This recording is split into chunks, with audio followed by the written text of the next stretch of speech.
Vamos a empezar con la mesa que se llama La materia en disputa, Antropoceno, la nube y la nanotecnología. Es una mesa que, conforme a lo que venimos pensando en relación al espacio, seguimos explorando nuevas posibilidades de pensar nuestros espacios terrestres, etéreos, submarinos y nanotecnológicos. Para eso vamos a empezar con Débora Swistun, que es antropóloga, investigadora, postdoctoral del CONICET y profesora de Humanidades Ambientales en la Universidad Nacional de Avellaneda y la Universidad Nacional de San Martín. Dirigió y participó de proyectos a nivel comunitario, privado y gubernamental en temáticas de desastres y reducción de riesgos, contaminación y salud ambiental, desplazamientos humanos y low impact living. Estoy abreviando para tener un currículum muy largo, los tres en realidad tienen currículums muy largos. Cofundó la Escuela Latinoamericana del Antropoceno Urbano y el proyecto Sensora Puntuar para explorar la construcción de intervenciones territoriales en la interfase arte, ciencia, participativa, ambiente. Bueno, bienvenida. Bueno, gracias por estar un domingo para escuchar. Bueno, me toca arrancar con el antropoceno, que es esta palabra que por ahí algunos vienen escuchando de hace un tiempo y que no se entiende muy bien qué es. Esto de que es una época geológica. Acá vemos una escala, digamos, temporal de lo que son todas las épocas y eras geológicas. La Tierra tiene más de 4.600 millones de años. Y nosotros hemos aparecido en los últimos, vamos a decir, como Homo sapiens, 100.000 años, y para atrás, nuestros ancestros, 4.6 millones de años. Antes de arrancar un poco con esto del antropoceno, que fue, digamos, acuñado en los años 2000 por unos geoestratígrafos que empezaron a encontrar, digamos, de distintas investigaciones y de varios científicos que ya venían señalando los impactos de la especie humana en el planeta a nivel ambiental desde los años 60, 70, empezaron a encontrar gran cantidad, digamos, casi duplicada de dióxido de carbono en los sedimentos de hielo y en la atmósfera. A partir de eso y de otros gases más y otras cosas que voy a ir compartiendo es que se empieza a plantear esta idea de que ya estamos en otra época geológica, que ya dejamos el Holoceno, que es la época que arranca los 10.000 años, cuando todo el hielo que cubría la Tierra digamos, hay deshielo, es la era postglacial, menos, ¿no?, en los casquetes polares, ¿sí?, la Antártida, ¿sí?, y el Polo Norte, y otras regiones que sabemos que los glaciares, ¿no?, que son hielos permanentes. Antes de arrancar un poco más con esto del antropoceno, me gustaría aclarar, viniendo más también desde la antropología y de los estudios que tienen que ver con la paleoantropología y las relaciones humano-ambiente en distintos ecosistemas, que también hay un proceso que se llama la antropización, ¿sí?, que es esto de cuando nosotros empezamos, ¿sí?, a expandirnos, ¿sí?, como especie Homo sapiens en el planeta, ¿sí? ¿Por qué quiero aclarar esto? Porque no hay que confundir esta cuestión de que, bueno, hay como un paradigma, una idea que sobrevuela estos tiempos, que es, bueno, la especie humana destructora de todo, más o menos, ¿no? Lo deben venir escuchando en distintos contextos. Y la realidad es que, por ejemplo, pongamos un ejemplo que no nos representa, digamos, como especie humana en ese sentido, es que la Amazonía, tal cual la conocemos, que si bien hoy está siendo deforestada por este humano, digamos, capitalista, por este capitaloceno, fue creada entre las especies, lo que llamamos naturaleza, los elementos de la naturaleza, y los humanos, los grupos indígenas, las comunidades indígenas, los pueblos originarios que habitaron esos territorios, que según las teorías, ¿sí?, de poblamiento, estaríamos hablando de entre 15.000 y 35.000 años, ¿sí? Eso, ¿no?, para quedarnos también un poco con esa idea, por eso está esto del proceso de antropización, ¿sí? Ahora bien, voy a pasar. Pensando en esta cuestión, sí, de la especie humana, esto que decía de los 4 millones de años, ¿sí?, que son antecesores, se llaman Australopithecus, que significa monos, como hombres monos, ¿sí? No porque descendamos del mono, pero no voy a entrar en eso porque sería toda otra cosa muy larga, pero que nos quedemos con esta idea de nuestra también presencia, ¿sí? Nuestra profundidad temporal, ¿sí? Nuestra presencia en la Tierra, en el planeta Tierra, con una profundidad temporal que es relativamente importante. Vamos a decir relativamente importante porque en realidad la Tierra, como dije, tiene 4.600 millones de años, ¿sí? Es como, aparecimos a lo último de todo, ¿no? Y estas son un poco, ¿no?, las especies que en la paleoantropología se consideran como puntos de inflexión en la evolución humana. ¿Y por qué presento esto? Porque también estamos, ¿no?, en poshumanía, la tecnología, ¿no?, y es un poco todo el tema de la tecnología. Los saltos evolutivos que hemos tenido como especie humana tienen que ver con la relación con las herramientas, que nosotros decimos en arqueología, las herramientas. ¿Qué son las herramientas? Las cosas que hemos creado, o la cultura, ¿sí?, que ellos también hubieron creado. Entonces, esa relación, esa interacción entre el cerebro, la mano, ¿sí?, y los materiales que nos rodeaban y con los cuales se resolvían ciertas cuestiones de la sobrevivencia, son los que generaron, ¿sí?, este crecimiento, ¿sí?, del cerebro, porque si llegan a leer un poquito, ¿sí?, lo que tiene que ver con estos, digamos, saltos evolutivos es nuestra capacidad craneana se fue agrandando porque el cerebro fue creciendo, ¿sí?, se fue complejizando, ¿sí?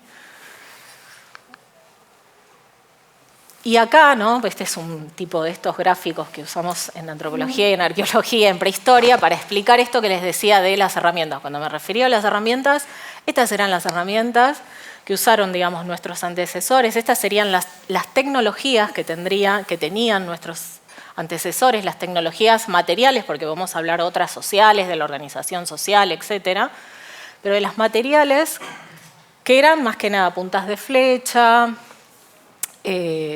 cantos rodados partidos, que todo esto parecería a simple vista que es una piedra más encontrada en un río, pero en la disposición que se encuentran en los sitios arqueológicos y las marcas que tienen, los tallados que tienen, se fue descubriendo a partir de un montón de análisis que hay. Esto es una disciplina muy, digamos, también diversificada, ¿sí?, para entender en qué se usaban, con qué cortaban, etc. Se llegó, digamos, a construir un poco, a reconstruir cómo eran nuestras culturas materiales, nuestras culturas tecnológicas. Y estamos hablando, ¿no?, fíjense ahí abajo, de 2 millones de años con el Homo habilis. Homo habilis se llama justamente por eso, por la habilidad que presenta con sus manos para elaborar esto. No quiere decir que por ahí antes no había, por ejemplo, tecnologías como palos, maderas perecederos, digamos, materiales perecederos que no se encuentran en el registro paleoantropológico, ¿sí? Pero bueno, lo que tenemos de registro para pensar esta idea del tecnoceno, ¿no?, que este es otro concepto que por ahí habrá sonado acá en el evento, pensar esta profundidad temporal. Volvamos a la cuestión de... Presenté eso porque eso es lo que han usado, ¿no?, en este proceso de antropización que contaba, ¿no?, que arranca, ¿no?, en esos 2 millones de años para atrás. Al margen, digamos, de todo digamos, ese proceso,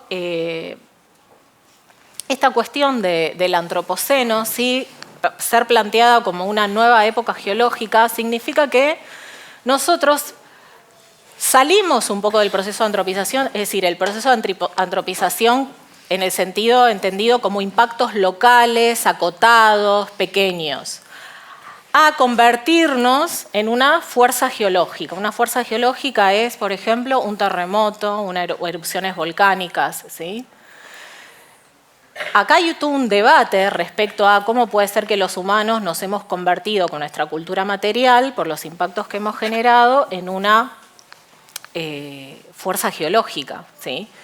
Algunos dicen, bueno, esto es pensarnos tan así, es como, bueno, demasiado humanista, ¿sí?, pensar que nosotros tenemos la capacidad de un terremoto, un volcán, para transformar que los subsistemas de la Tierra, y con esto me refiero a la forma, digamos, natural en la que actúan la atmósfera, los procesos que ocurren en la atmósfera, los que ocurren en el océano y los que ocurren en otras partes de la superficie terrestre.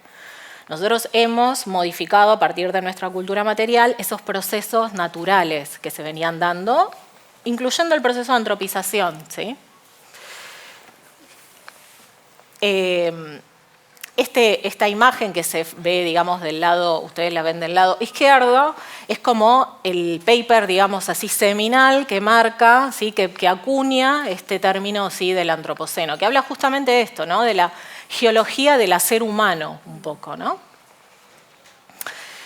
Y ahí, digamos, una de las bases que ellos usan es este gráfico que está acá al lado, ¿no? Que es esto que les contaba, que se viene viendo de hace 12.000 años, que es después del periodo, de este periodo posglacial, que se duplican, ¿sí? la presencia de dióxido de carbono en la atmósfera y también en ciertos sedimentos que se miden donde están los casquetes polares, ¿sí?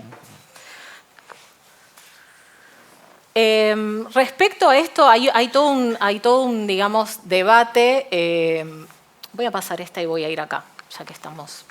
Después volvemos a esa. ¿Con qué otros indicadores están tomando los investigadores para decir que hay, ¿no? que estamos entrando en una nueva época geológica llamada antropoceno?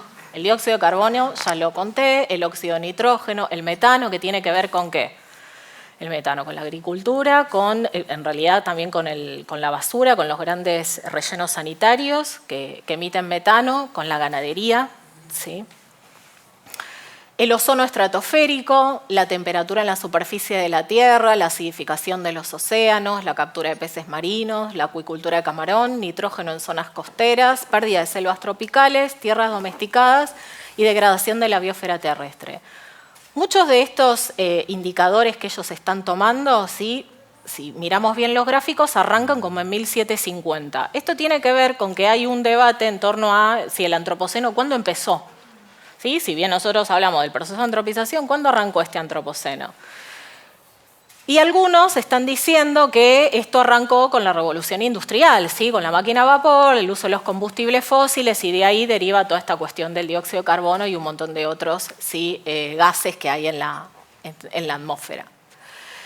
Pero hay otros indicadores que tienen que ver con los usos de los suelos que hacemos, ¿sí? Que han hecho los humanos a lo largo, ¿sí? de su presencia en el planeta, principalmente después de la revolución industrial, que tienen que ver con todo el tema de la deforestación. ¿Para qué? Para la agricultura. Por eso algunos investigadores hablan de que esto en vez de un antropoceno es un plantacioceno, que tiene que ver, ¿sí? con nuestro sedentarismo basado en la acumulación, ¿sí? de cereales, en algún caso, provenientes de las prácticas agrícolas. Y de ahí, bueno, derivamos, ¿no? a las organizaciones del Estado, jefaturas, ¿sí? Todo esto hay que pensarlo también en relación a la organización social que tenían, ¿sí? estas sociedades. Voy a ir para atrás. Hay otra cuestión, esto que decía de la organización social, que varios, digamos, historiadores empezaron a revisar todas sus explicaciones de ciertos eventos, ¿sí? acontecimientos históricos que atravesó la humanidad, por ejemplo, que marcaron, digamos, el devenir de la humanidad, como fue la Revolución Francesa. Los que ustedes cuando estudiaron historia siempre vieron, les han explicado, bueno, ¿no? la monarquía, la gente no aguantaba más, se rebeló, ¿sí? pasaron un montón estaban hiperpresionados con los tributos, bueno, pero lo que empezaron a mirar varios investigadores es a revisar, por ejemplo, las cronologías, digamos, los registros de sequías de la época, y lo que se vio es que hubo una gran sequía en todo ese momento que, además de esa cuestión política, social, ¿sí? también causó, digamos, fue un factor que también agregó un montón de presión a ese proceso.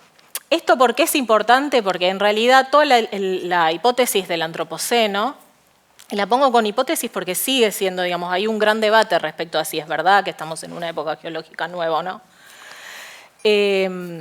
Trae esta cuestión de salirnos de pensar que los procesos históricos están escindidos de los procesos ambientales o los que pasa en el planeta Tierra, ¿sí? Respecto a esta cuestión de los impactos ambientales. Entonces, se está mirando muy así, ciertamente, y con mucha, digamos, profundidad, revisando un montón de explicaciones de procesos históricos, revisando estas cuestiones sí, ambientales que habían quedado como el ambiente, ¿no? Esto que vemos, ¿no? Como la naturaleza de fondo, ¿no? De trasfondo nuestro. Está ahí, parece como que, ¿no? Estamos solo con nuestra cultura, digamos, material y tecnológica resolviendo todo y parece que eso está como muy controlado, ¿sí? Entonces, como este evento, como este acontecimiento, están revisando un montón de otros. Esto lo plantea un historiador, medio filósofo, que es Chakrabarty, que plantea esto, ¿no? De dejar de hablar de historia natural y de dejar de hablar de historia social. Ya no podemos hablar más de las dos cuestiones de manera separadas. Otra cuestión más para decir es esto de crisis ambiental. Esto lo habrán también venido escuchando. Estamos en una crisis ambiental. Y hay muchos pensadores, y cuando me refiero a pensadores no hablo solo de, no sé, filósofos, escritores, también hablo de líderes indígenas, líderes de movimientos sociales, ¿sí? Personas que tienen, digamos, alguna importancia, ¿no? Su discurso, lo que dicen, lo que piensan, tiene algún efecto, ¿sí? en la sociedad. Y no son estrictamente, digamos, académicos. Entonces ellos están planteando que no podríamos estar hablando solamente de una crisis ambiental, sino porque una crisis supone que el sistema mismo va a encontrar supuestamente respuestas y salidas a esto, si pensamos que el antropoceno es una crisis ambiental, sino que estamos en un punto de bifurcación y que ese punto de bifurcación plantea, digamos, muy profundamente todo el devenir humano que hemos tenido, en general dependiente de los combustibles fósiles, ¿sí? Y formas de extractivismo que hay, digamos, porque hoy se piensa reemplazar el combustible fósil con el litio, pero sigue siendo, de nuevo, ¿no? una industria extractiva que va a tener un montón de impactos respecto del agua, las comunidades indígenas que viven ahí, los suelos, las salinas, etc. Entonces, se plantea, ¿no? Como un punto de realidad de bifurcación en ese sentido y de casi no retorno por todo, digamos, lo que los subsistemas planetarios están mostrando y se están como, ¿no? Desplegando, ¿no? Ante nuestros ojos con los desastres naturales, que llamamos desastres naturales, entre comillas, y que no habría, supuestamente, ¿sí? Forma de pararlos, ¿sí? Algunos preferimos quedarnos como que pensar que no están así, digamos, porque en algún sentido nosotros cogeneramos este antropoceno, ¿sí? Si estamos, ¿no? Pensando en esto que contaba, desde cuándo venimos ocupando la Tierra y cómo fuimos desarrollando la tecnología, etcétera, es un debate, ¿sí? Pero yo prefiero pensar que hay alguna capacidad, digamos, que tenemos los humanos todavía de poder, de alguna manera, a generar otro devenir, porque este devenir en parte lo generamos, digamos, nosotros. Cuando digo nosotros, también está bueno aclarar que toda la especie humana no es igual, ¿sí? Somos, es decir, no es todo, es decir, cuando digo nosotros, es bueno, ¿no? Nosotros acá argentinos somos responsables sí, del antropoceno. Y esto es importante porque hay un montón de movimientos internacionales. Yo trabajo en el ámbito de lo que tiene que ver, aparte de otras cuestiones, el tema del aire, de la calidad del aire y cómo eso afecta, ¿sí? La salud de nosotros. Y hay todo un movimiento que tiene que ver con la justicia, digamos, ambiental, a pensar, bueno, ¿quiénes son los responsables de estas consecuencias no deseadas del antropoceno? Porque también hablemos, ¿no? Que hay un montón de cuestiones que tienen que ver con nuestro bienestar, ¿sí? Todas las cuestiones de la medicina, de cómo avanzó la medicina y qué hacen, ¿no? A nuestra calidad de vida, nuestra cultura material, pero hay toda otra parte, ¿no? El lado B ese que no estamos viendo, ¿no? Como las consecuencias. Y ahí hay abogados, ¿sí? Que se están, digamos, aliando, ¿no? Con estos movimientos en algún sentido para responsabilizar de cierto modo a las grandes, ¿sí? Compañías, grandes empresas, ¿sí? Que solo se han regido en algún punto, no quiero decir solo se han regido por eso, pero bueno, por la maximización de la ganancia, ¿sí? Entonces, detrás de esto hay que pensar toda la cuestión, surgió la hipótesis esta, bueno, en realidad no es un antropoceno, en realidad es un capitaloceno lo que estamos viviendo, en realidad las consecuencias que estamos viendo es, por haber, ¿no? por seguir en algún punto, ¿no? Porque eso es algo que no se salió de eso, si bien hay cada vez más críticas, o emergen cada vez más movimientos alternativos, ¿no? Del capitalismo. Alguien ha escrito el capitalismo, ¿no? Como religión en un punto. La otra cuestión es, bueno, esta cuestión del cambio global es un poco lo que dije ya, y lo de la huella humana, sí, sobre el planeta es esto un poco, ¿no? Esta definición, ¿no? del antropoceno, ¿sí? Esta interacción océanos-atmósfera, ¿sí? Sociedad humana, ¿sí? Como transformadora. Acá hay otros, ¿no?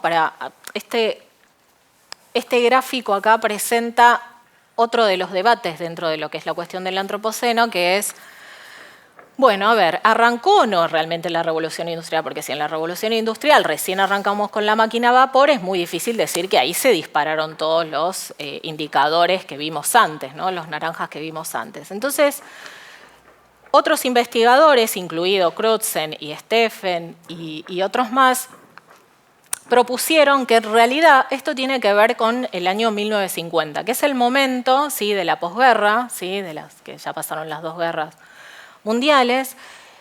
¿Y por qué lo plantean así? Porque en todos estos, ven que se disparan, ¿no? Todas las curvas, ¿sí? Hacia arriba, justamente en 1950. ¿Sí? Hay un aumento de la población, ¿sí? Una estabilidad, ¿sí? Se empiezan a recuperar las economías, ¿sí? Europeas, ¿sí? Después de la guerra.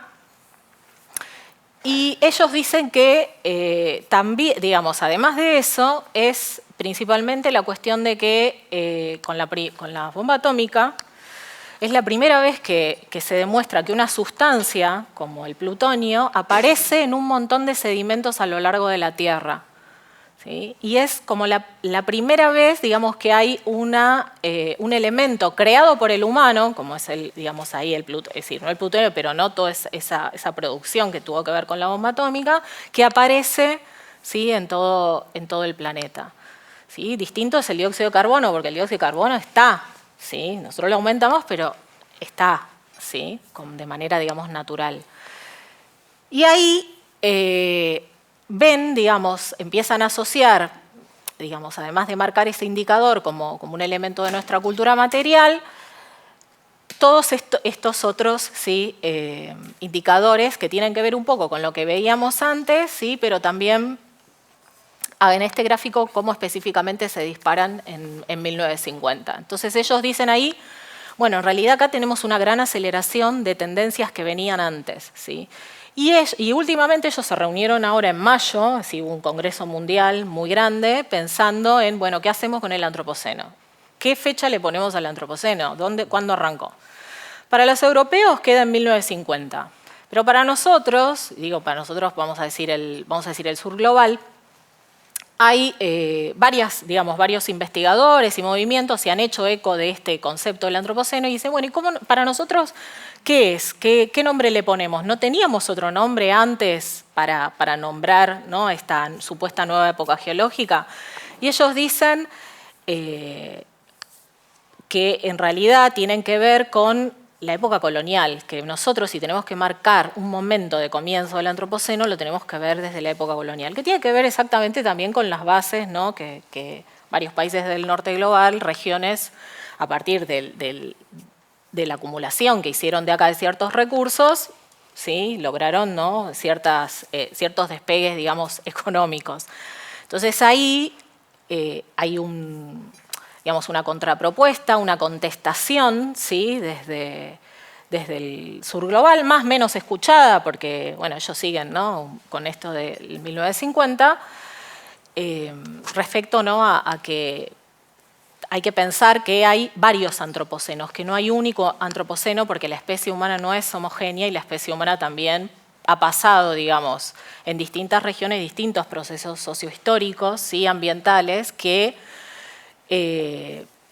ameritan que sea visto desde otro lugar. ¿Sí? Entonces, los pueblos indígenas han tenido nombres también para nombrar este antropoceno, tienen como términos para hablar de lo que son las crisis ambientales, ecológicas que ellos han vivido y que es interesante ver que las marcan en el momento colonial, ¿sí? Ellos empiezan a ver, a nombrar la degradación que ocurre en sus entornos a partir de eso. Bueno, había más cosas, pero bueno, ya ¿estamos en 10 o me quedan 5 o ya estamos en 15? Ya lo pasé, bueno, lo dejemos después, pero bueno, había, solo para decir lo que quedaba, hay otros nombres, ¿sí?, del antropoceno que han emergido de distintos investigadores.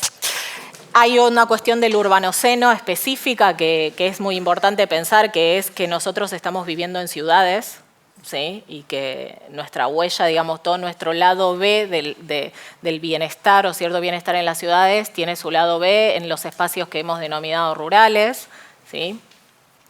Y después iba a contar un caso muy puntual, que estamos acá cruzando el riachuelo, que tiene que ver con el polo petroquímico y Villa Inflamable, que es un caso para mirar bien concreto del antropoceno en relación a la refinación de los combustibles fósiles. Y les iba a presentar, bueno, algunas actividades, pero lo dejamos para después, que esto que está acá es un sensor de calidad de aire que diseñamos con... entre varias disciplinas para trabajar esta cuestión del aire en lo que, digamos, relacionándolo con lo de hoy, con el antropoceno. Lo dejamos para después. Gracias.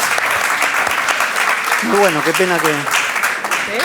No. Bueno, seguimos con Mariano Zuckerfeld, que es investigador del CONICET, del equipo de ETSC.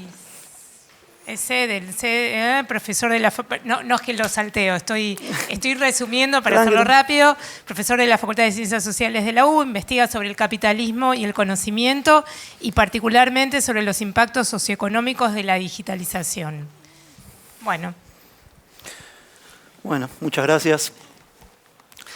Gracias a quienes vinieron, como decía Débora, un domingo hermoso a la tarde, a este lugar que también es muy lindo, ¿no?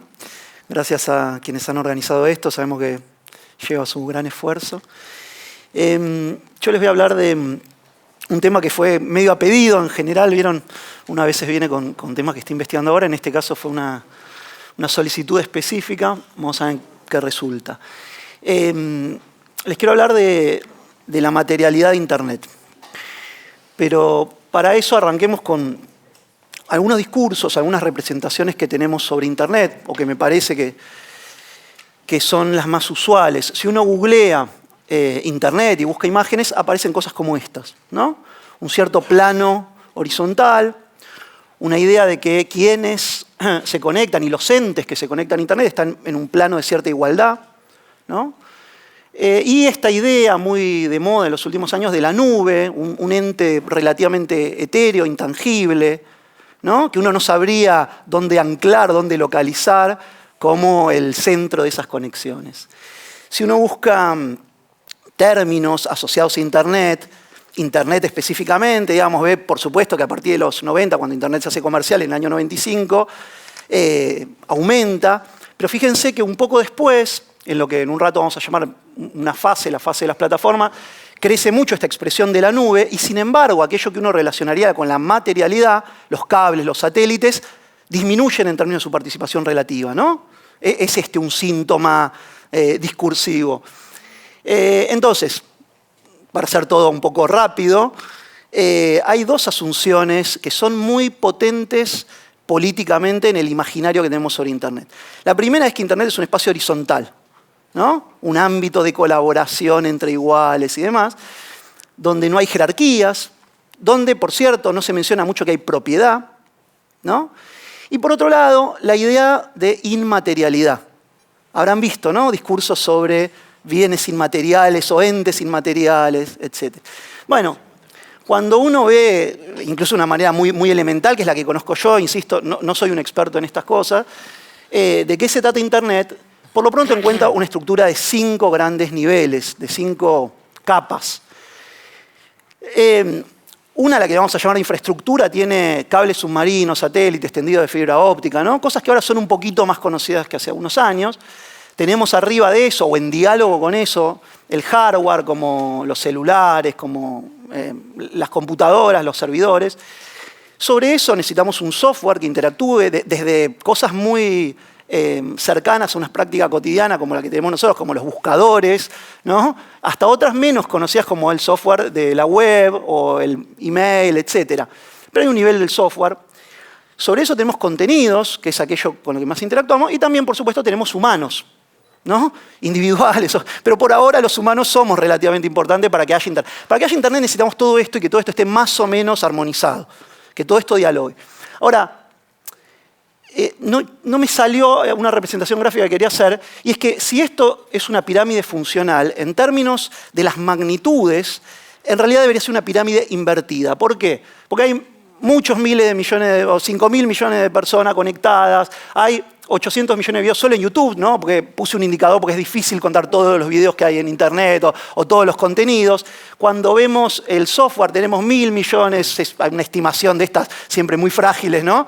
Un poco sanatera, pero hay muchos, miles. Cuando vemos computadora, bueno, 2.000 millones de computadoras. Ahora, ¿cuántos cables submarinos hay? 400, ¿no? Entonces, ahí tenemos la fragilidad, la concentración de un modo muy evidente.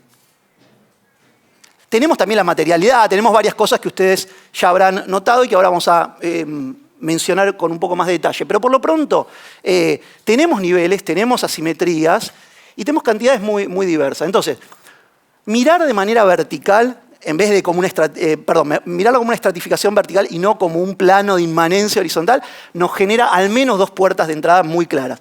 Primera, los intereses de las empresas, de los actores que operan en los distintos niveles pueden y suelen no coincidir. A veces se dice, bueno, Internet quiere, ¿no? Los actores de Internet quieren tal cosa. Bueno, no existe tal cosa como los actores de Internet, ¿no? Aún sin dividir entre aquellos que tienen fines de lucro y aquellos que no, que sería una cosa muy importante de la cual habla, aún dentro de las empresas, dentro de las firmas transnacionales, tienen intereses muy diversos. Y por otro lado, las regulaciones legales, algo que tampoco vamos a mencionar, pero digamos, el tipo de forma de excluir y de obtener ganancias que tiene cada uno de estos niveles es divergente y diverge por su materialidad, por su especificidad material, ¿no? Entonces, un par de ejemplos muy simples. Me quedaron un poco viejos algunos de los ejemplos, pero tal vez se recuerdan. Yo no sé si aquí recuerdan a Napster, pero digamos, el sempiterno conflicto sobre los derechos de autor y la piratería enfrenta a actores que están en el nivel del software, que puede ser Napster o puede ser Google, ¿no? Que ganan con más tráfico, que ganan cuando circulan más contenidos mal llamados piratas, frente a los titulares de esos contenidos, que son estas empresas como EMI o como Universal, que están en contra. Entonces, ahí tenemos un debate que se explica por dos modelos de negocio distintos que surgen de los niveles en los que están. El otro debate, que ahora pasó un poquito de moda, pero tuvo su momento de espesor, digamos, mediático, es el de la llamada neutralidad de la red. Lo primero que hay que decir sobre esto es que el concepto de neutralidad de la red lo inventó uno de los contendientes, ¿no? No es un concepto neutral. Es un concepto que describe las cosas tal y como la veía Google. En un debate con AT&T, digamos, con algunos proveedores del nivel de la infraestructura, respecto de si se cobraba o no de manera diferencial por la circulación de determinados contenidos. Este es un debate importante para países como el nuestro, que no ha sido suficientemente profundizado. Tampoco voy a entrar demasiado en eso por ahora, pero lo que quería contarles es que ese debate solo se entiende bien si uno comprende que están en dos niveles distintos, con dos modelos de negocios distintos, ¿no? No es que unos defienden una Internet buena y otros una Internet mala. Algo de esos negocios se capta cuando uno mira el tipo de propiedad que resulta más importante para defender ese modelo de negocios, ¿no? En algunos casos, por ejemplo, con los cables, es fundamental la propiedad física. Digo porque a veces se habla de Internet y el tema, la piratería y la propiedad intelectual. Bueno, no, al dueño de los cables le interesa que vos no te afanes físicamente el cable. No le importa mucho lo que haga si querés copiarte la idea de cable, porque es bastante difícil, porque tiene otros mecanismos de protección, ¿no? Entonces, hay mix diversos. Ahí mencioné otra cosa que es la apropiación incluyente, es decir, esta idea de modelos de negocios que se basan en que vos utilices algo de manera gratuita y abierta y ganan con la mercantilización de la atención humana, la publicidad y otras cosas. Pero en cualquier caso, la idea que me gustaría dejar aquí es que si empezamos a ver Internet como una estratificación vertical, encontramos conductas de los actores que son más fáciles de entender en función de sus intereses particulares, divergentes de los intereses que tienen otros actores. Bueno, un pequeño paréntesis para que luego se entienda lo que sigue. No voy a hacer una narración histórica tan grande ni tan precisa como la que hacía Débora, pero sí quiero señalar dos etapas de esto que estamos, de este periodo que estamos recorriendo ahora, del capitalismo digital, capitalismo informacional, capitalismo cognitivo, como se le llame a algo que pasa más o menos de mediados de la década del 70 y que está ligado a las tecnologías digitales e Internet y también a aspectos subjetivos e intersubjetivos. Cuando esto arranca, diversos autores, como Manuel Castells, o como Boutang, o como Rulani, conciben una centralidad de las redes. Sin embargo, hay una segunda generación de autores, me refiero a autores muy conocidos, no necesariamente académicos solamente, como Schnitger con El capitalismo de las plataformas, o Zuboff, ¿no? Bueno, y muchos otros, que enfatizan el poder de las plataformas.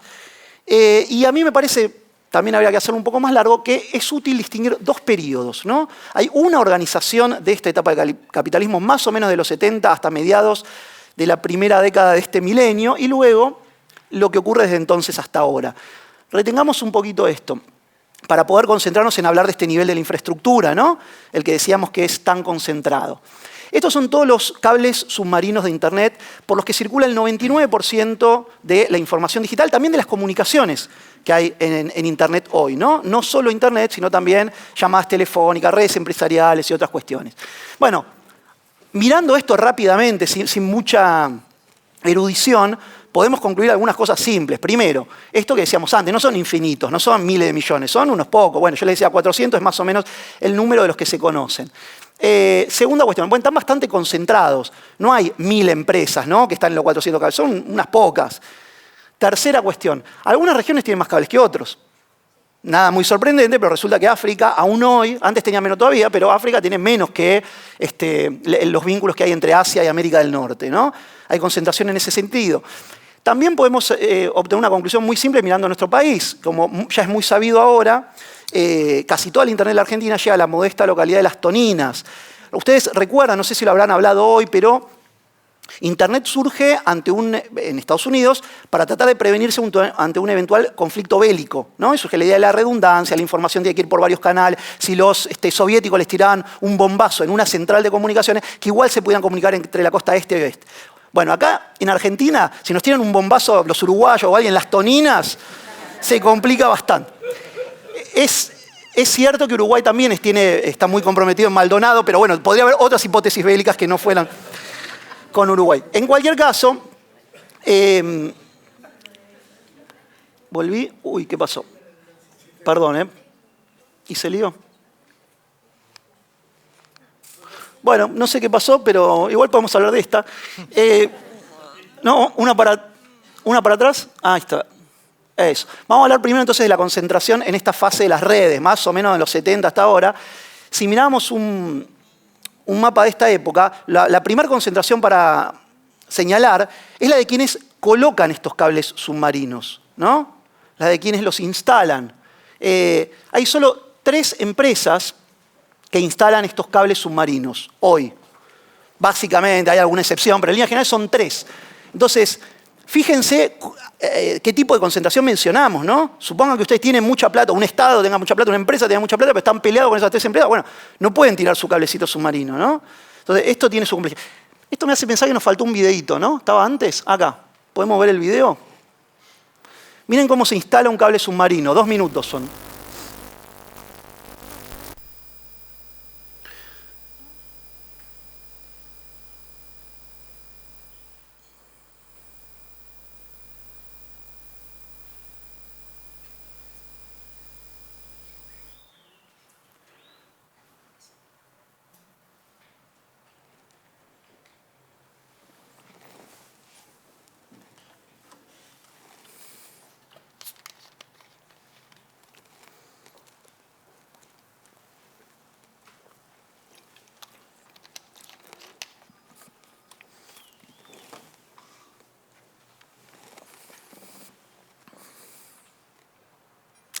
Nos quedó esto en silencio, pero bueno, la idea era mostrarles que es un proceso muy complejo, que hace falta un capital muy importante, pero además unos conocimientos técnicos muy particulares, ¿no? Que no se adquieren fácilmente. Y Eso explica que solo unas pocas empresas puedan hacerlo, pero también que es algo que ocurre relativamente cerca de la superficie, ¿no? No es que están miles de kilómetros para abajo. Hay grandes conflictos jurídicos también respecto de, bueno, ¿quién regula lo que se puede hacer en el medio del océano? ¿No? También es un tema bastante debatido. ¿Cómo se arregla cuando estos cables que cada tanto pasa, se rompen? Si hay atentados, ¿no? Ese es también otro. Hace poco se había mencionado algo de eso en relación a lo que estaba sucediendo en Europa. Veamos, son frágiles, son cables muy costosos, es una operación muy difícil, pero son cables frágiles. Y dependemos de esos poquitos cables para el grueso de las comunicaciones. Creo que con esto estamos. Yo lo puedo, adelantar. Sí, genial. No tenemos mucho tiempo, estaba viendo, ¿no? Ya pasaron los 12 minutos, así que salteamos un poquito y avanzo. Entonces, concentración en esta etapa de las redes, les decía, pocas empresas pueden hacer este tendido de los cables. La otra concentración que les quería mostrar es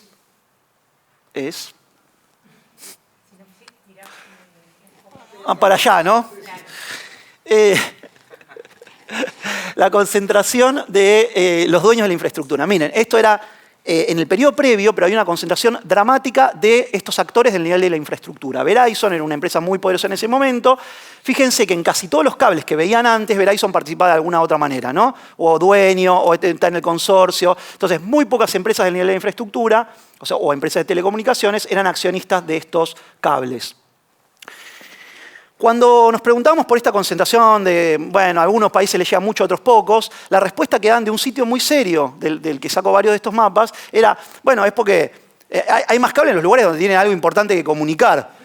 Sí, se ve que América del Sur, los africanos no tienen mucho para decir, y bueno, por eso les tiran menos cables, ¿no? Es un hecho medio obvio y bien conocido, pero parte de los problemas del capitalismo tienen que ver con esto. Si no es negocio, no se hace. Bueno, y si no es negocio y no se hace, ¿cómo vamos a hacer para desarrollarnos en esta etapa de capitalismo digital si no tenemos cable de internet? O si tenemos pocos o si va más lento, ¿no? Es muy simple, pero no nos olvidemos porque parece que no para todos los actores es así.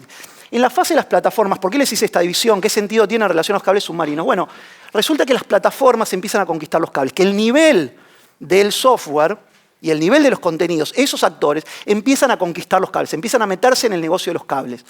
Si miran en 2009, teníamos en grisecito a los cables que son de los actores de la infraestructura. Unos pocos años después, 2020, ya teníamos unos cuantos cables que son los que están en negro, tirados por las plataformas. Básicamente, Google y Meta, o sea, Facebook, ¿no? Un poco Amazon, un poco Microsoft, pero esos son los actores que empiezan a tirar esos cables, ¿no? Entonces, la disputa entre niveles se expresa ahora en la conquista, en el intento bastante exitoso de conquistar el nivel de la infraestructura por estos actores. Miren lo que es la red de Google, de cableado submarino y también de otra cosa, que son los puntos focales que lo vamos a saltear. De manera más sistemática, cuando uno ve el porcentaje de participación que tenían el nivel de la infraestructura, ¿no? Los actores de la infraestructura, las telcos, llamémosle, versus plataformas, fue cambiando fuertemente en estos últimos años y vemos que el monopolio que hay en el nivel o oligopolio, digamos, que tienen empresas como Google en el nivel del software y demás, empieza a tener mucho peso también en una competencia importante en el nivel de infraestructura. ¿Cuánto tiempo me queda? 3 minutos. Bueno, hablemos de la Argentina. ¿Cuáles son los cables de la Argentina? Son estos que ven ahí, eso que tienen representado es Las Toninas y Maldonado en Uruguay. Este es el total de cables que hay a la fecha, creo, me corrigen si está mal.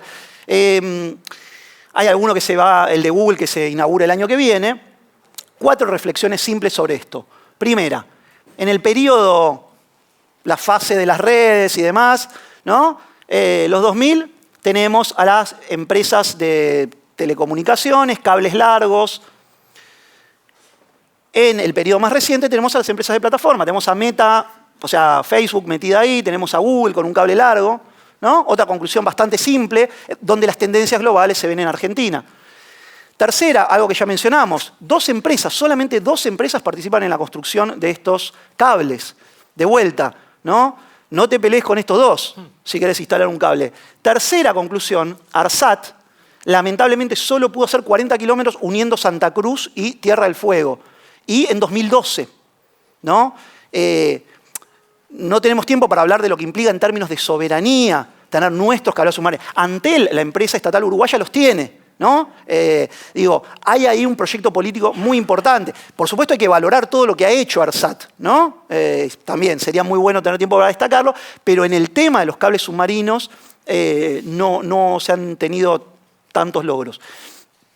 Conclusiones. Primero, Internet no es horizontal, no es inmaterial, es una arquitectura de niveles y asimetrías que dependen de modelos de negocios, de conflictos, de actores y ciertamente de la vocación capitalista por ordenar el mundo. La otra cuestión es que es el nivel de la infraestructura el más concentrado, el que tiene menos actores y del cual dependen los demás.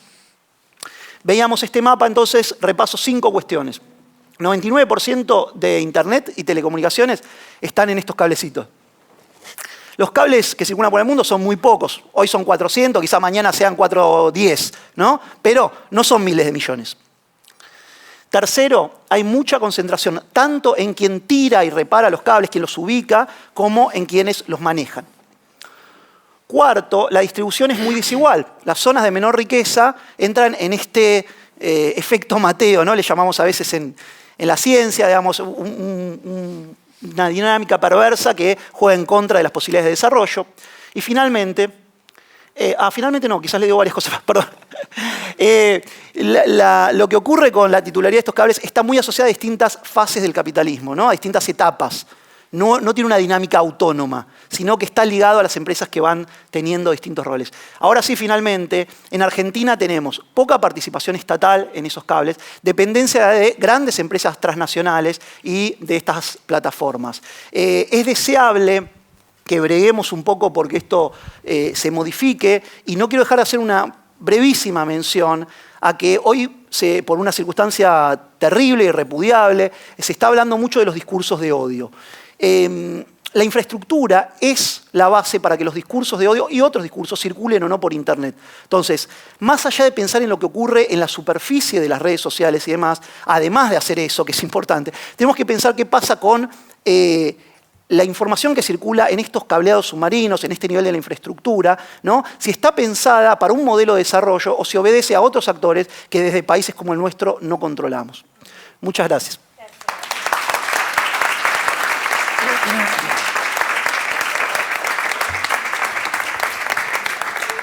Bueno, gracias, Mariano. Y ahora es el turno de Galo Soler Ilia. En realidad estamos con un problema en la lectura de las bios porque son muy grandes, tienen unos currículums enormes, así que voy a decir que sos licenciado y doctor en Ciencias Químicas por la Facultad de Ciencias Exactas Naturales de la Universidad de Buenos Aires, con un postdoctorado en la Universidad de Pierre et Marie Curie. Es investigador superior del CONICET y todo lo que quieras contar a partir de ahora. Hincha de Boca. Claro, listo. Ya está. Claro. Gracias por la oportunidad de venir al barrio. Bueno, agradezco mucho a los expositores y bueno, trataré de hacer breve y contar rápidamente un tema que es una minucia enorme como la nanotecnología. Bien, vamos a hablar del espacio un poco. ¿Sí? Débora habló un poco del espacio que tiene el hombre y cómo afecta el hombre su pequeño cosmos, que es la Tierra. Mariano habló de cómo manejamos, controlamos o no controlamos los datos. Y yo les voy a contar cómo se controla la materia como nunca se pudo antes. Eso es la nanotecnología, básicamente. Así que empecemos. ¿Qué es la nanotecnología o las nanociencias? Bueno, son ciencias y tecnologías que se basan en nuestra habilidad y capacidad de trabajar con objetos y con distancias que son del orden de nanómetros. Y bien, entonces hay que definir qué es un nanómetro, ¿verdad? ¿Qué es un nanómetro? No te me caigas, porque hay muchos nanómetros. Un nanómetro es una distancia muy pequeña que es la millonésima parte de un milímetro. Imagínense, nuestra escala de longitudes es más o menos 1 metro. Para cualquier cosa que esté más lejos de 1 metro hay que o un control remoto o un hermano menor o un hijo que lo traiga. ¿No? Si nosotros bajamos 1000 veces, tenemos la distancia de 1 milímetro. La distancia de 1 milímetro la podemos ver en una regla, eso es normal, lo entendemos. 1000 veces más abajo de eso, ya empezamos a tener que usar microscopios, ya los anteojos no nos alcanzan. Y estamos en la etapa de los micrones o las micras, y ahí vemos bacterias, vemos células que tienen esos tamaños. Las células tienen un tamaño de algunas micras, las bacterias son un poco más chicas. Y si bajamos aún 1000 veces más, es decir, bajamos 1000 por 1000 por 1000, 1000 millones de veces desde nuestra escala natural, eso es un nanómetro. ¿Es lo más chico que hay? No. Los átomos son un poquito más chicos. Los átomos miden alguna décima de nanómetro o un ángstrom. Bueno, el interés de las nanociencias y las nanotecnologías es controlar esta escala. ¿Por qué? Porque somos humanos y queremos manejar las cosas y queremos controlarlas. Y queremos aprovechar las tecnologías que salen de eso y queremos ir al conocimiento de la maravilla de enterarnos de lo que eso es. Bien, lo interesante es que en los últimos 30 o 40 años la nanotecnología ha pegado un boom, ¿no es cierto? ¿Por qué? Porque podemos acceder a esa escala hoy en día de manera casi rutinaria y casi alucinante. A todos los que estamos en esta sala, nuestros profesores de secundaria nos enseñaron muchas cosas que están mal. Ya sabemos, pero no solo en historia, en geografía, en lengua, en matemáticas, también en ciencias, y sobre todo en ciencias. Los profesores de secundaria nos dicen básicamente que los átomos no se pueden ver. Bueno, jódanse, acá están. Esto que ustedes ven acá es una fotografía de microscopía electrónica de transmisión, y esto que ustedes ven acá, estos puntos brillantes y estos puntitos que están en el medio, son átomos. Átomos de cesio y átomos de cloro. No solo podemos verlos, identificarlos uno a uno, contarlos, medir sus distancias, sino que además podemos identificar cuáles son. No les voy a contar cómo porque requeriría de un par de horas. Esto es una maravilla. Básicamente uno usa una calecita molecular para ver cuáles son los átomos. También los podemos tocar. Esto que ustedes ven acá es una superficie de silicio. El silicio es la sustancia que se usa para nuestros teléfonos celulares, para nuestros chips. La superficie del silicio tiene esta pinta. Y esto que ustedes ven acá es una técnica que se llama microscopía de efecto túnel, que es una especie de braille molecular. Vamos pasando con un dedo por la superficie y vamos viendo que acá hay un átomo, acá hay otro, acá hay otro, acá hay otro. Y más o menos de acá a ahí, más o menos en esta estrellita que ustedes ven acá, estos 6 átomos, más o menos de acá a acá hay un nanómetro, más o menos, orden de magnitud. Pero fíjense cómo podemos ver adentro del nanómetro. Bien. Entonces, ¿qué es? El nanómetro entonces no es lo más chico, pero es lo más interesante que se ha descubierto en los últimos 40 años. La escala nanométrica está acá, más o menos manejamos objetos cuyas dimensiones son entre 1 y 100 nanómetros. Lo interesante es que esta escala está en el medio. Nosotros podemos ver desde arriba hacia abajo, desde construir un puente, un circuito electrónico. Nuestros chips de celular tienen transistores. Esos transistores, hoy en día, 60 años después de que se hayan descubierto, un transistor de uno de los miles de millones que está dentro de este teléfono, mide del orden de 10 por 15 nanómetros, cada uno de ellos. Cada uno de esos 1000 millones. Y los hacemos masivamente y barato. Y ahora se embromó todo porque los chinos están amenazando a los taiwaneses, que es donde se fabrican los chips. Pero no importa. Pero podemos llegar desde arriba hacia abajo y miniaturizar.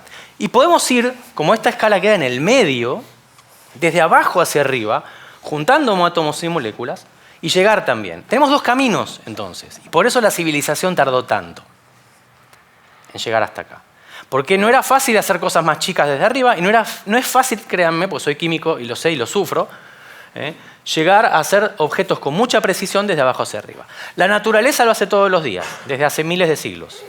Porque esto es una enzima, esto no, en realidad no es una enzima, esto es una hemoglobina, lo que transporta el oxígeno en la sangre, es un transportador de oxígeno, es como una bandeja, lleva el oxígeno a los pulmones, se lleva el dióxido de carbono, lo trae como un mozo molecular, vendría a ser, y esto tiene un diámetro de 5 nanómetros. Y esto es una partícula vista por microscopio, miren qué linda que es, esos puntitos negros son los átomos, van y se lo dicen a los profesores, los chicos, van y le dicen, yo vi átomos el fin de semana, profe, se ven. Bueno, ¿para qué sirve esta partícula? Esta partícula es la que ustedes tienen en el catalizador del auto, que hace que los niveles de dióxido de nitrógeno de la atmósfera hoy en día no sean tan altos como deberían ser de acuerdo a las proyecciones que mostraba, por ejemplo, Débora. Porque si ustedes, los más grandes, se van a acordar que hace 50 años el cielo de Buenos Aires era rojo por la cantidad de dióxido de nitrógeno que había. Hoy con los catalizadores del auto esa cantidad bajó muchísimo. La cantidad de carbón bajó muchísimo, la cantidad de monóxido de carbono también bajó muchísimo. También creció muchísimo la población, pero bueno.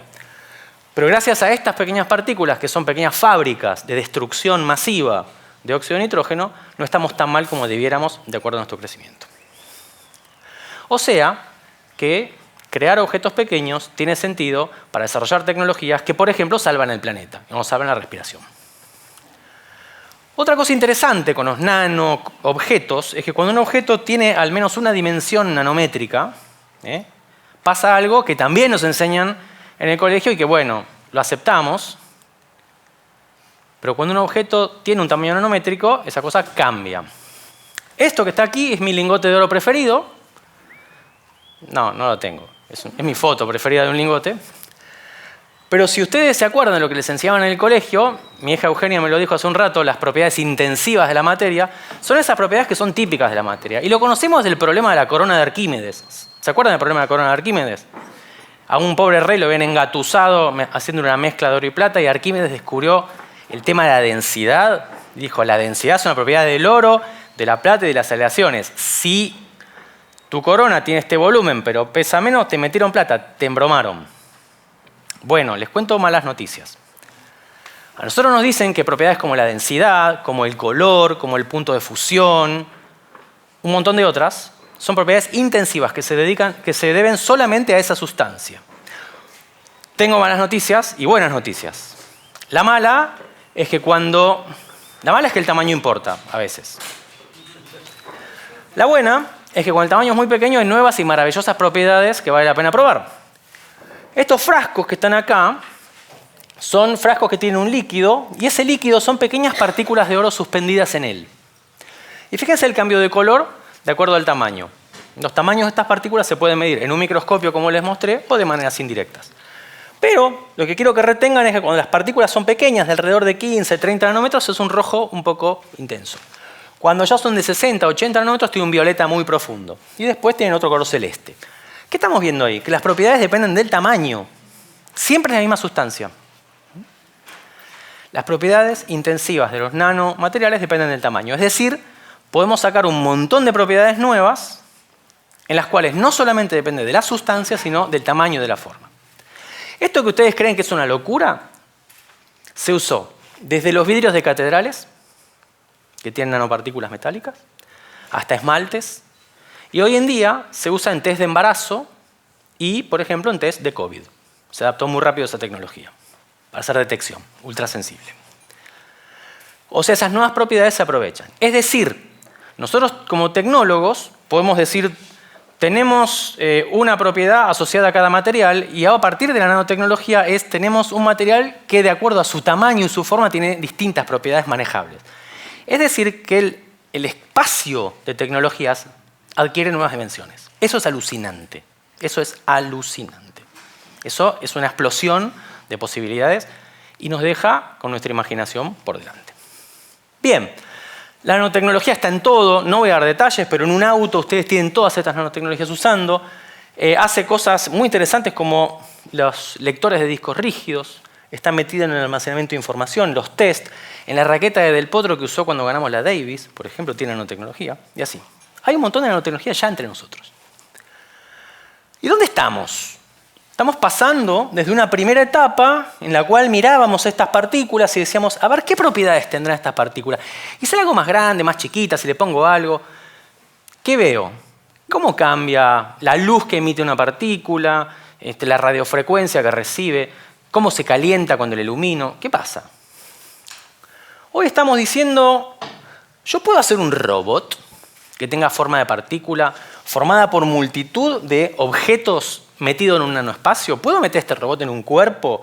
¿Puedo ir a curar enfermedades al mismo tiempo que las detecto? Estas son las preguntas que hoy nos hacemos. Pasamos de algo muy simple a algo más complejo. Esto más complejo es un nanosistema. Un sistema implica que yo ya combino varios elementos. Les muestro un ejemplo de nanosistema que trabajamos en el laboratorio. Acá hay una foto de microscopía electrónica de transmisión, escala 30 nanómetros. Esto que parece una escarapela de un país raro, en realidad es una partícula de oro que está acá adentro. Aquí alrededor, esto grisecito, si ustedes lo ven, es otra sustancia, es dióxido de silicio. Y Y esto grisecito muy chiquitito alrededor, ¿lo ven? Muy suave. Es un polímero, un plástico. Esto es como una especie de pulpo bastante rústico, ¿no? Estos serían unos tentáculos, ¿sí? Un polímero, como un cepillo de dientes vendría a ser esto. Esto es un carozo y esto es un nanosistema. El nanosistema tiene 1, 2, 3 elementos nanométricos. Este es blando, este es duro y metálico y este es cerámico. ¿Por qué hice este nanosistema? Además de porque es divertido, porque es lindo estéticamente y porque tengo miles de cientos de miles de millones dentro de un frasquito así. Y los hago en 2 horas. Porque este oro que está acá, yo lo selecciono para que cuando sea iluminado con luz verde, se caliente. No me pregunten cómo, me lo preguntan después. Pero les juro que es así. Esta capa que yo le pongo acá ayuda a disipar este calor. Uno la diseña, hace las ecuaciones de Fourier, de transferencia de calor, etc. Estamos mal de la cabeza. Y logra que el calor se expanda bien. Y cuando esto llega a este polímero a 25 grados es una especie de gel que tiene moléculas disueltas ahí adentro. Pero cuando esto se calienta, cuando este polímero se calienta, por un montón de leyes de termodinámica que no quiero pronunciar aquí porque es peor que el lenguaje de Mordor, este polímero se escurre, se comprime y escupe a las moléculas que están acá. Entonces, ¿qué hicimos acá? Combinamos un montón de cosas que sabíamos para que en el fondo podamos iluminar esta partícula y que la partícula se comporte como una esponja que al iluminarse larga eso.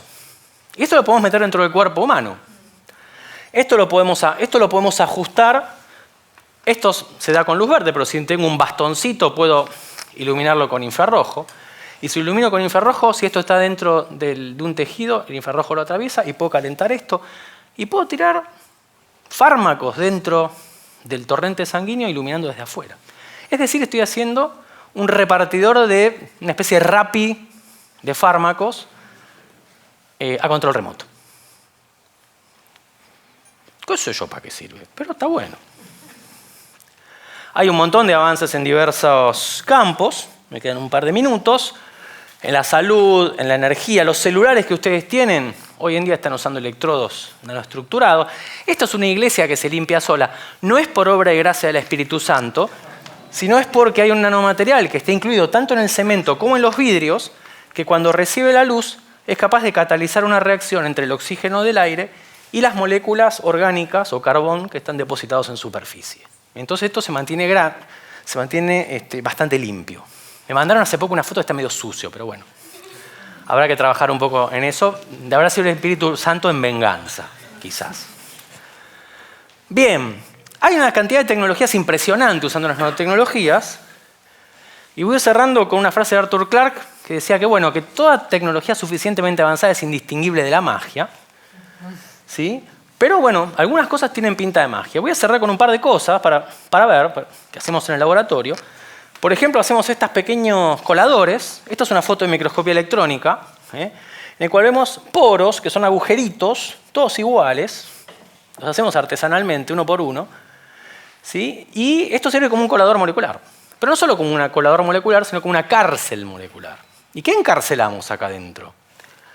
Acá adentro podemos meter en la superficie de estos poros unos grupos químicos que, por ejemplo, se pueden llevar selectivamente iones que estén contaminando, por ejemplo, iones o moléculas que estén contaminando un río. Lo hemos hecho. O, por ejemplo, repescar, en lo que se conoce como minería urbana, minerales que vengan de desechar imanes, desechar circuitos electrónicos, y pescarlos y luego obtenerlos. Y esto también viene un poco a la charla de Débora de cómo trabajamos dentro de las urbes para recuperar átomos que son de interés estratégico interesantes. Y les cuento un chisme. Todos los autos Tesla maravillosos usan imanes en sus motores eléctricos. Esos imanes en sus motores eléctricos tienen ciertos elementos químicos que se conocen como tierras raras, son los mejores imanes. Y adivinen dónde están los depósitos de tierras raras. ¿En qué países? No, en China y Rusia. Hay una temporada de House of Cards donde hay una línea de laburo que es esa. Ahora, nosotros tiramos imanes por todos lados. Tenemos tierras raras dispersas por todos los basurales. Bueno, los podemos repescar. Podemos repescar, como hemos hecho en el laboratorio, oro de los circuitos. El 0,1% de ese teléfono de ahí es oro. y como el 1% es minerales, que no están mal. Bueno, nosotros hicimos metodologías para recuperar oro y baratijas. Bien, por último, también nos podemos meter dentro del cuerpo humano, que esto es lo que me habían pedido que dijera. Ahí está, ya lo dije.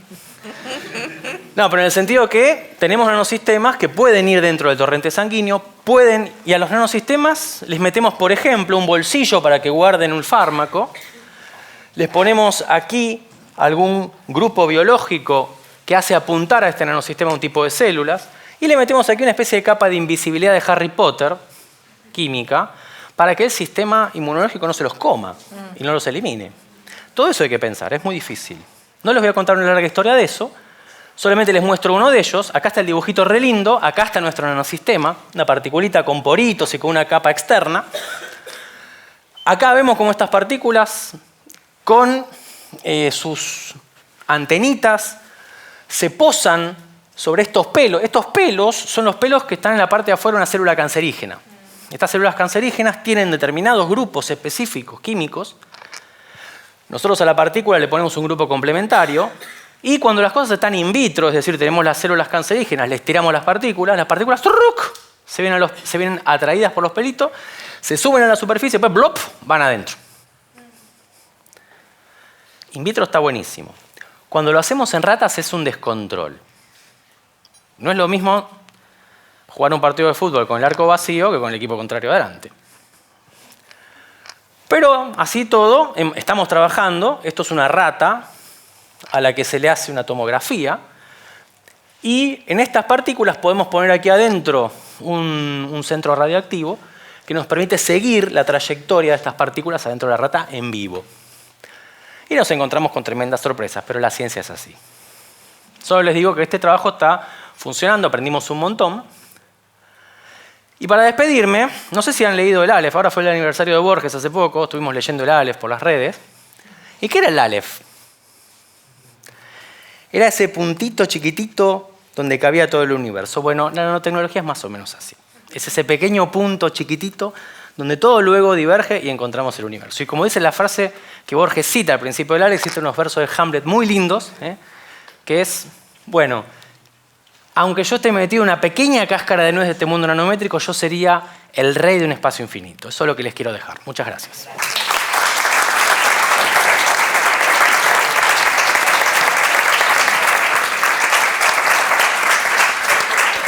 Bueno, muchas gracias a los tres. La verdad es que creo que todos coinciden que nos hubiésemos quedado escuchando una hora más a cada uno, porque es súper interesante. De hecho, me costaba interrumpirlos porque quería seguir escuchándolos y no me daba cuenta que pasaba la hora. Nos quedan unos minutos para preguntas, así que si alguien quiere, cedo el micrófono.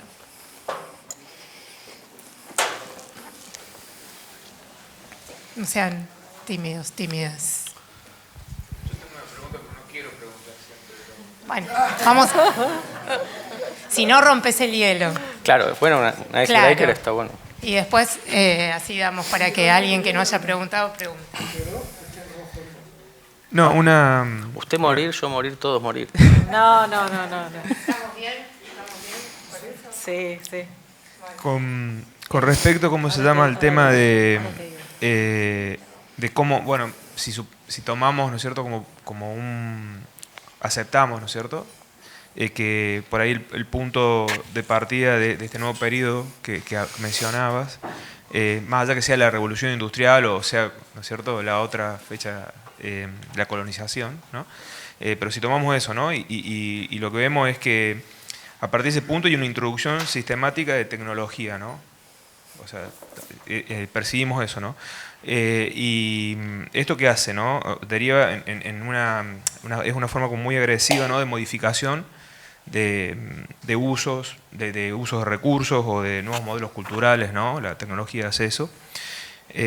Por ejemplo, qué sé yo, ingerir comida que no es nativa o que no es estacional, eso puede ser un síntoma, genera una demanda artificial, ¿no es cierto?, que por ahí es producto del marketing y la publicidad. O sea, no lo necesitas, pero por ahí vos pensás que lo necesitas, o o por ahí, ¿cómo se llama?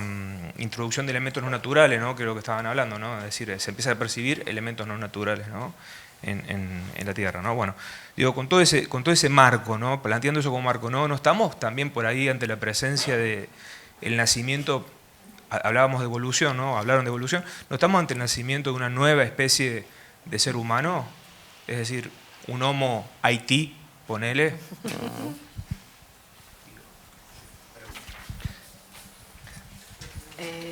Sí, de hecho, algunos filósofos hablan de, es decir, además de esta cuestión de las relaciones interespecies, ¿sí? Que yo no abordé, pero es una de las salidas, digamos, de pensar como relaciones de parentesco con otras especies, a esto que vos decís de lo natural, ¿sí? Como extender esta cuestión de las relaciones de parentesco.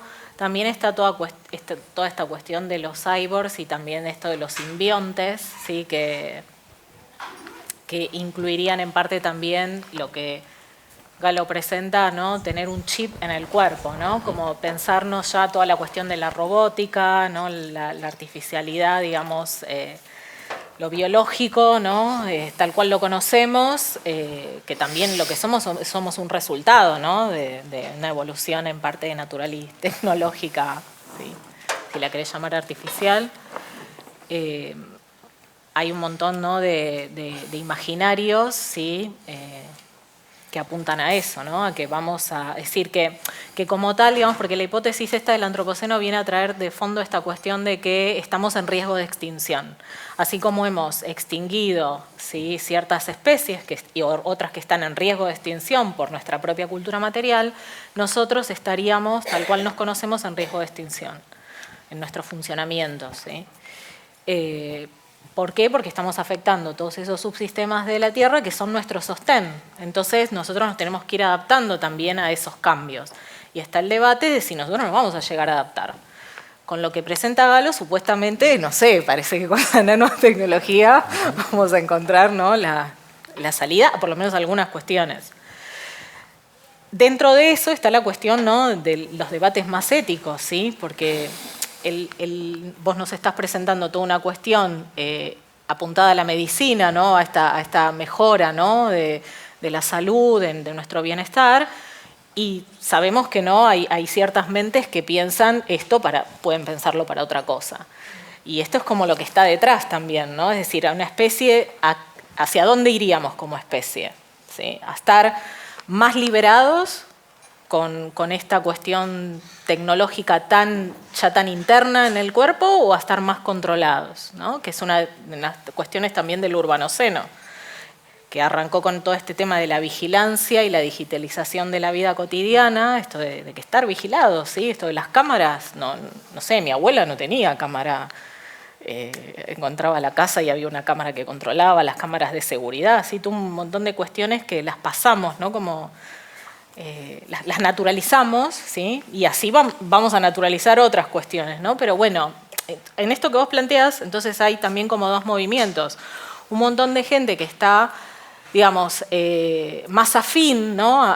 Más receptiva a esto, ¿sí? Desde un lado, bueno, es bueno, viene la tecnología, vamos a evolucionar, nos desarrollamos, y están todo otro movimiento de personas que están volviendo a la naturaleza, entre comillas, ¿no? Pues ya no es una naturaleza intocada, sino que es una naturaleza impactada en este antropoceno, pero que están buscando otras formas, ¿sí? Y esto se ve, yo como antropóloga lo veo en grupos, ¿sí? Como cada vez más marcado, ¿no? Muchas de las protestas ambientales es justamente, ¿no? ¿Qué hacemos con los recursos? ¿Para qué extraemos? ¿No? ¿Qué vamos a hacer? ¿No? Entonces, bueno, es como esto que decía, ¿no? El antropoceno, que es un punto de bifurcación, en un punto, ¿sí? Qué sé yo, es como todo, ¿no? Es como, ahí había una palabra que era, para definir el antropoceno, un filósofo decía, bueno, no es el tanatoceno en un punto, ¿no? Es como pensar siempre como el lado B, que hay un lado B de la vida a la muerte, es decir, así como pensar que la tecnología nos puede llevar a mejor calidad de vida, puede tener un lado B que no lo estamos dimensionando completamente y puede llevar a otros caminos que no son los deseados, ¿no? Que es un poco también lo que muestra el antropoceno, ¿sí? Entonces, ¿Puedo agregar un comentario que me pareció Sí. muy interesante? Justamente creo que la palabra clave hoy en día de uso de estas tecnologías es la sustentabilidad. Es decir, se está viendo, por ejemplo, hay un país hace poco donde se desató un gran problema que es Sri Lanka. En Sri Lanka pasaron en muy poco, de una manera muy brutal, de cultivos con mucho transgénico y exceso de fertilizantes y de insecticidas y de herbicidas que pueden traer problemas ambientales, a decir, se prohíbe todo. Como resultado lograron en 2 años tener un grave problema de alimentación, gravísimo, que llevó a que hubo revueltas populares porque la gente no tenía que comer. Entonces el punto está en el medio y en cómo usar justamente estas nuevas tecnologías para lograr la economía de átomos, que es algo fundamental. Muy bien, ¿hay un problema con el exceso de nutrientes? ¿Puede traer un problema? Sí, trae enormes problemas el exceso de nutrientes y el exceso de herbicidas. Pero, entonces, ¿cómo podemos regular eso? Bueno, estas tecnologías nuevas, la biotecnología, la nanotecnología, el uso de tecnologías de la información para manejar todo este tipo nuevo de tecnologías y de hacer monitoreo constante, justamente lo que debería permitir, o donde deberíamos apuntar, es a la sostenibilidad. Ese es el gran punto. Sí, aprovecho ya que estamos conversando sobre esto, que está buenísima la pregunta. No, lo primero es sobre esta cuestión de la tecnología es buena, es mala, ¿no? Hay todo un campo, o al menos 2 campos, el de filosofía de la tecnología, filosofía de la técnica, tenemos aquí algunos ilustres representantes en esta sala, y también la sociología de la tecnología, que discuten bastante estas cosas, tienen pocos acuerdos, pero creo que algunos pueden sintetizarse de este modo. Primero, la tecnología no es neutral, ¿no? No da lo mismo este famoso tema del martillo. No es que el martillo uno lo puede usar para construir una casa o lastimar a alguien solamente, sino que hay algunos valores, alguna axiología, algunas creencias que nuestra civilización objetiva en el martillo. Pero a la vez tampoco es que la tecnología esté condenada a servir para algo bueno o para algo malo, sino que cada vez más sabemos que depende de los usos, apropiaciones, resignificaciones que hagan los actores sociales, que esa tecnología sirva o no para determinados fines, ¿no? Internet, bueno, se pensó como una herramienta militar, bla, bla, bla, sirvió para otras cosas. Lo mismo ocurre con tantas tecnologías. No somos tan buenos los humanos para poder prever para qué se van a usar las tecnologías, ¿no? Y lo que es seguro entonces es que el debate, esto es bueno o esto es malo, no funciona. Lo que hay que estudiar es in the making, digamos, cómo se produce esa tecnología, qué valores se van añadiendo, cómo se resignifica, por supuesto, a qué intereses sirve, ¿no? Pero me parece que esos son los debates que necesitamos. Adecuarlos, bueno, ahí Galo mencionaba un valor, por ejemplo, el de la sustentabilidad. Bueno, debemos discutir eso, debemos discutir otras cuestiones axiológicas, otros valores que se van a terminar objetivando en distintos usos concretos. Eso como primera cuestión. No, y lo otro es, en la línea de lo que decías recién, me parece que es muy interesante, la pregunta está, tal vez vos estás aludiendo a este tipo de literatura como la de Donna Haraway, ¿no? Y no solo los cyborgs, pero también del libro, ¿cómo se llama? El de Chutluceno.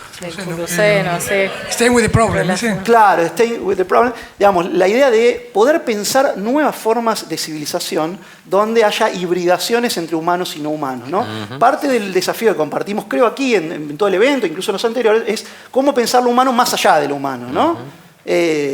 Con la nanotecnología, sí, con la mejora humana, el human la mejora enhancement, humana, por ejemplo. total. Entonces, me parece ¿De qué depende? ¿De que vos tengas la tecnología adecuada? ¿De qué depende? ¿Que la hayas sí, desarrollado? claro. Sí, de los valores. Ahí se arma. Bueno, nada, última referencia en ese sentido, me parece que también es interesante lo de Harari, muy polémico, pero Harari, el libro Homo Deus, por ejemplo, también piensa alguna de estas cosas. Me parece entre Haraway, que es muy filosófica, y Harari, que es como literatura más de divulgación, hay un recorrido interesante, gente que está pensando esta poshumanidad, ¿no? O estos nuevos humanos, esta nueva visión de los sujetos. Javi seguro tiene un montón. No, pero una pregunta nada más. Primero, recordar eso que decías vos, hay una frase, la busqué ahí, se llama Melvin Krasenberg, que dice, technology is neither good nor bad, nor is it neutral, ¿no? O sea, no es mala y buena, tampoco es neutral. Creo que es un buen resumen de eso que planteabas. Después la pregunta era, yo mencioné en la charla a Benjamin Bratton, que trabaja una idea muy similar a la tuya, de la idea del stack, el ave de la pila, como desde la infraestructura hasta distintos niveles, fue la imagen que mostré, se constituye todo este nuevo mundo digitalizado o nanotecnologizado también. Y la pregunta era, Bratton en algún trabajo menciona esto de que 2030 es como el año límite, ¿no? De que si no se disminuyen ciertos números que mostraba hoy Débora, no hay retorno. Y lo que él plantea también, él presidía, es rara su historia, presidía el Instituto Strelka de Moscú, él es californiano, que es un instituto donde intentan diseñar el futuro, diseñar un futuro sustentable para la Tierra. Lo que él planteaba es que hay que terraformar la Tierra, ¿no? No alcanza, bueno. y no alcanza con reducir. Hace falta tecnologías activas, ¿no? Como la que planteaba Galo, tecnologías activas que sean capaces de recuperar el daño producido, que ya, por más que se reduzca la huella de carbono o distintos tipos de emisiones, no alcanza, 2030.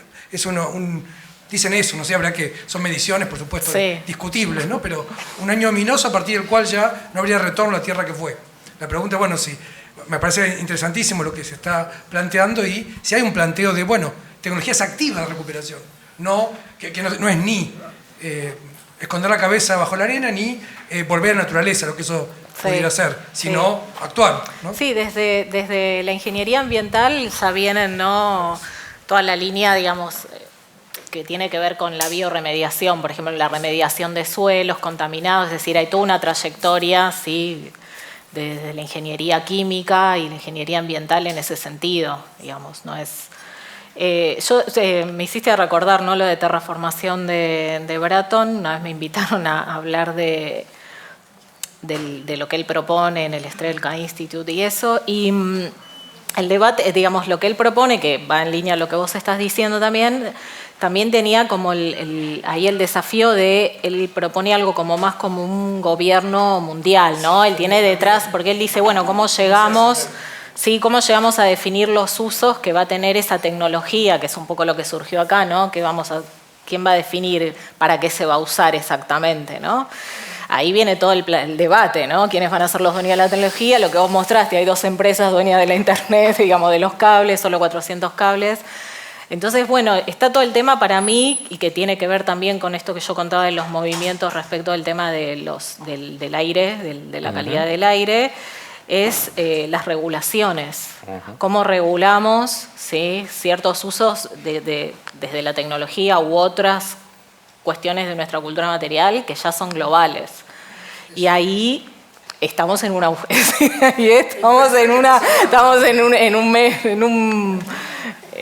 en tierra movediza, porque no es claro, y en lo que no es claro es que ahí se abren los usos no deseados en un punto, ¿no? Lo que encima se habló de Strelka por la guerra, está cerrado. Claro, me imagino, sí. Pero bueno, el concepto sí es bien interesante de terraformación, de pensar cómo vamos a generar, digamos, una nueva tierra en un punto que siga permitiéndonos habitar no solo a nosotros, sino a los no humanos también, ¿no? En línea con lo que vos traías de la sustentabilidad. No sé si nos queda tiempo para una sola pregunta, que tenemos acá alguien. Tenemos a alguien del público. Tenemos a alguien del público. Sí, empezamos tarde. Sí, vamos a privilegiar el público. Y es la última pregunta, después los invitamos a un break y después vamos a tener una experiencia en realidad inmersiva, una actividad con cascos. Sí, buenas tardes. La pregunta es para Galo. Quería saber qué fuentes de financiamiento actualmente son las que sostienen la investigación en nanotecnología, sobre todo porque los ejemplos, por lo menos se ve que son los más habituales de la aplicación, son vehículos, celulares, la iglesia. Entonces me interesa saber, bueno, cuáles son las fuentes de financiación, tal vez acá en Argentina, y en general si se puede de manera un poco más amplia responder. Bueno, eso depende mucho de qué tan cerca está tu investigación con respecto del mercado. Generalmente las investigaciones más de riesgo, las fuentes son estatales.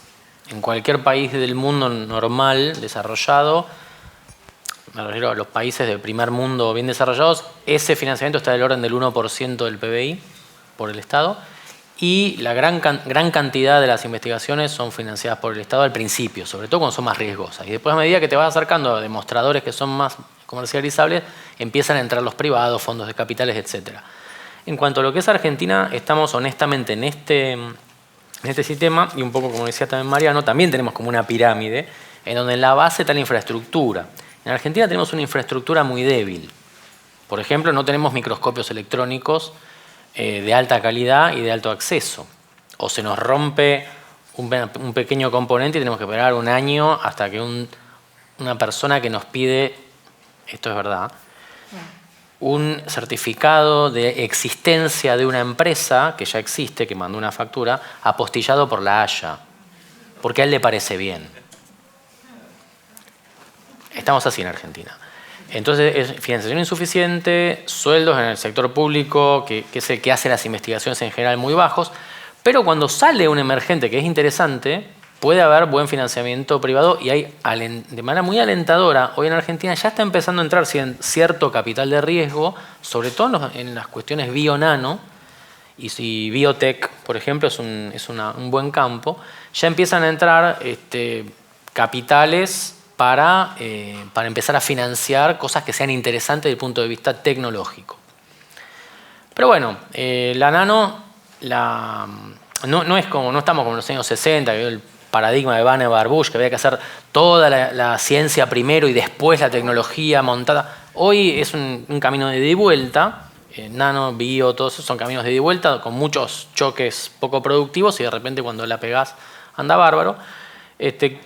Creo que yo veo ahí un problema en Argentina específico, que es que la baja financiación y la baja moral, moral no en el sentido de la maldad moral, sino de la baja, por ahí, en bajo entusiasmo de los científicos por trabajar, porque la verdad se hacen condiciones muy difíciles, hacen que estemos perdiendo oportunidades. Es decir, hay empresas que se forman, por ejemplo, a partir de conocimientos, esas empresas están un poco armadas, las instituciones nuestras de ciencia están un poco viejas, algunas, y dicen, no, las empresas tienen que tener acciones del CONICET, y ahí los inversores salen espantados. ¿Y qué pasa con estos investigadores brillantes que han armado una empresa y que les meten trabas? Se van a otro país.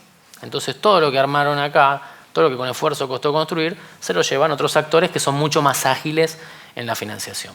Entonces, bueno, eso es todo un tema que da para mucho. Sí. Pero bueno, espero haber respondido a tu pregunta. Bueno, vamos a terminar la mesa. La última, 2 segundos. Débora, ¿querés contar qué es lo que pusiste ahí? Sí.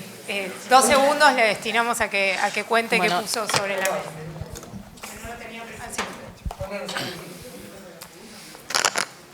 Esto es un sensor, se llama Sensora. El nombre se lo dio una chica, un habitante de acá que les contaba de la zona del polo petroquímico de Dock Sud. Y tiene 4 sensores de gases, que esto lo hicimos en colaboración con una colega de Inglaterra. Esto también pasa mucho en la investigación científica, ¿no? Coinciden equipos de investigación con similares intereses y se logran, ¿no?, colaboraciones interesantes para generar, en este caso, un monitor de calidad de aire móvil que mide continuamente 24 horas, o depende de la batería que le pongamos más. Y sí, hay una página, que esa es la página, donde contamos un poco lo del proyecto. Y ¿por qué hicimos esto? Porque hay, digamos, en Argentina hay algunas estaciones de monitoreo fijas. Por ejemplo, donde estamos ahora en la cuenca Matanza-Riachuelo hay 3. La ciudad de Buenos Aires tiene algunas estaciones de monitoreo fija también a través de la APRA, que recupera, digamos, los datos y los socializa, pero en todo el resto del país casi que no hay, en realidad no hay monitores fijos, y hay toda una cuestión con la regulación, ¿sí?, ambiental respecto a la calidad de aire que respiramos, digamos, cada vez. Y ahí tiene que ver un poco lo nano, ¿no?, de lo que vos contás. Digamos, igual acá estamos en un particulado, por ejemplo, de 2.5, como más chiquito en este sensor que diseñamos acá, que son transportadores, ¿sí?, de gases que llegan hasta muy adentro, ¿sí?, en nuestro sistema respiratorio, pulmones, tráqueas, bronquios, y son generadores. Y no solo ahí, ¿no?, porque también se depositan en el cerebro. En fin, es como esto que vos contabas, ¿no? de los catalizadores que se usan en los autos, también hay todo un grupo que está trabajando en eso cada vez más respecto a la industria automotriz, pero asimismo, digamos, como que no alcanza y sí es, digamos, necesario en un punto conocer un poco más esa interacción que hay entre salud, ¿sí? y el aire que uno respira. Entonces, estos sensores que diseñamos acá, esto está impreso en 3D, ¿sí? Tiene una placa adentro que también fue desarrollada acá por unos estudiantes de ingeniería en electrónica. El diseño lo hizo una desarrolladora industrial de la Universidad de Avellaneda. Estoy hablando de la carcasa, ¿no? Y todo el uso, ¿no? Esto que se llama la usabilidad, la definimos en grupo con la comunidad inflamable. ¿Por qué la comunidad inflamable? Porque son exactamente esas comunidades donde faltan un montón de estudios a nivel de salud y que son las comunidades que están expuestas muy claramente a la actividad industrial y a los impactos a la salud de esa actividad industrial. Entonces, si bien con esto nosotros podemos medir en lugares donde hay o no comunidad, ¿sí? Expuesta, ¿sí? Para conocer comportamientos, ¿sí? Del aire. Hay esos aerosyn, que son esos globos, bueno, y que se van a ver, los desarrolló un artista que lo deben conocer, que es Tomás Saraceno. Yo a esta colega la conozco a través de él y empezamos a desarrollar este proyecto. Y la idea es adosar estos sensores a esos globos para también empezar a comprender el comportamiento de estos gases más arriba un poco en la atmósfera, ¿sí? Porque en general esto se usa a nivel, ¿no? de lo que respiramos de la nariz, ¿sí? Que es re importante. Pero también pasan otras cuestiones un poco a mayor altura que son difíciles de comprender y que a través de estos sensores nos ayudarían. Por ejemplo, ¿no? Entonces esto tiene un GPS, entonces cada medición sí está georreferenciada, además del monóxido. No sé si querés pasar el dispositivo. Hagamos una cosa, porque tenemos que sí, ya tiene seguir. que arrancar, No, pero el que quiera se acerca ahí y me lo está, ahí claro, ahí va. sí. Bueno, entonces ahora sí los invitamos a tomar un Y ahí va. cafecito y después a quedarse para la próxima actividad. Muchísimas gracias por esta mesa. Gracias.